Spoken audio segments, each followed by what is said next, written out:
Hi everyone, so today I'm going to be showing you how to do this squishy makeover into Totoro from Studio Ghibli. So I started off with buying a really strange looking squishy. Now I don't know who designed this, but it's a really weird looking one. It had kind of paint coming off everywhere. In terms of squishiness, it was actually quite squishy, so that was pretty cool, and it was really soft. Like the actual material on the outside was really soft. It wasn't that slow rising, but it was quite a squishy little thing.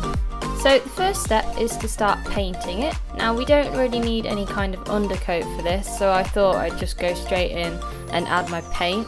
Now I'm not using Puffy paint, I'm using a mixture of acrylic paints, PVA glue and shaving foam, so it kind of creates a puffy version of normal paint.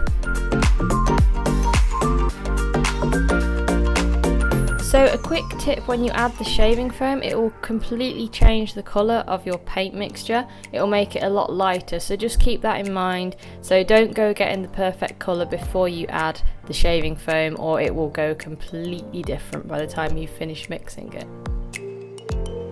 So as you can see, I've added quite a lot of paint to this. Now I've realised that the more paint you add, the better. I think it ends up being kind of almost a half paint, half PVA mixture, and then just a tiny bit of shaving foam, otherwise the paint won't stick together properly.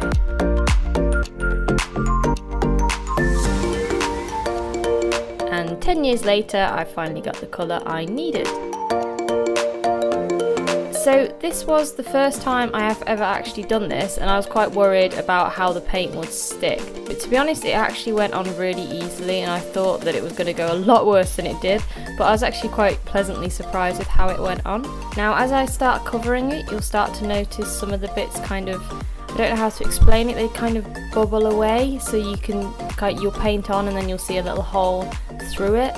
I'm not sure why that is. I think it might be because of the glossiness of the original material, but I've realised that if you just keep painting over it and then when it's dry you can add another couple of layers and it will cover up really well.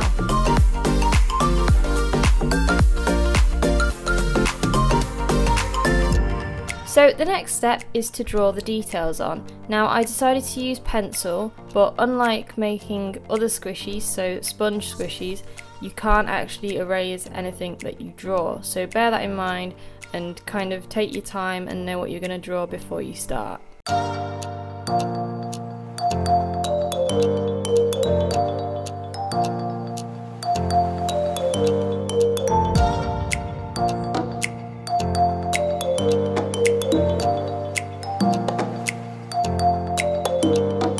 I created another paint mixture, and this is like a kind of really light yellow. If I was going to do it again, I would have made it a bit lighter, but I was quite happy with it in the end. The one thing I noticed when painting this on is that it dried extremely quick. Now it's the same mixture I used for the base, but for some reason it was drying really fast, so I realised I had to work really quickly.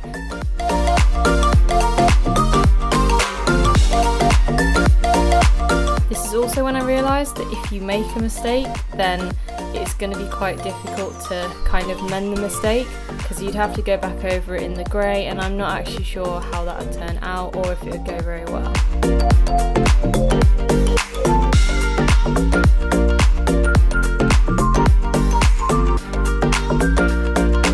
So I did do a couple of layers on this. Now because the paint dries so fast, you don't have to wait around for it to dry before you can add a new layer, so you can just go straight back over the stuff you've done and hopefully it will cover it up quite well.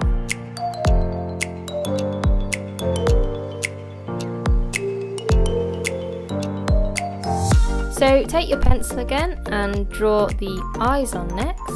So this is quite an easy thing to do, but just be careful to make sure that you kind of get everything, like I said, in the right place. Now this is a bit where I did actually go wrong, and you'll see in a second if you look closely where I drew the lines and actually it wasn't in the right place and I couldn't rub it out. So again, I've made another paint mixture, and obviously this is just white, and I'm painting this on. Now you don't really need to do more than one layer, you can do the same as I did with the yellow part, so for the belly, and you can go over it again and again until you get a nice kind of clear shape.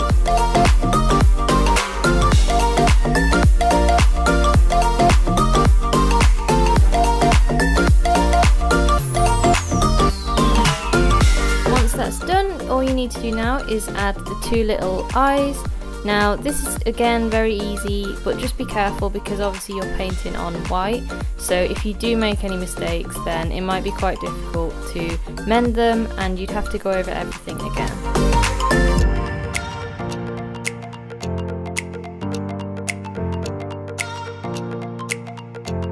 Next, draw his little tiny nose on. Now obviously be really careful, try your best to take your time doing this because you don't want to mess anything up. Now this is the one bit that I know I completely messed up, and I don't know why, but for some reason my hands just were not working at all.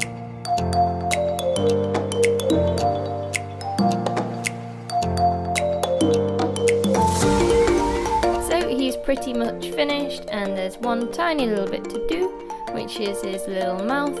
Now I could have gone with the big smile that everyone knows so famously, but instead I decided to do this kind of cute little button smile where he looks a bit confused. Oh, and obviously you've got to paint the little fluffy bits on the belly.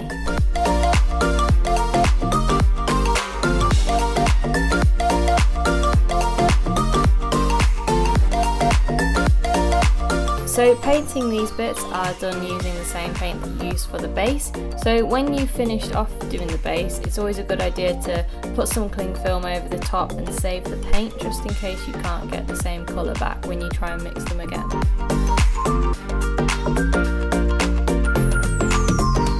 So here's the finished Totoro. Look how cute he is. I think the details look really good and the colours look really good, and this was really easy to do. Now the good thing about this is that you can basically take any squishy and you can put any design on it that you want, it really doesn't matter. I was really happy to see that he still squished really well, because obviously that's the main thing. You don't want a squishy that you can't squish. Now luckily none of the paint came off and he is actually still really squishy, and I think the paint had just basically stuck on really good.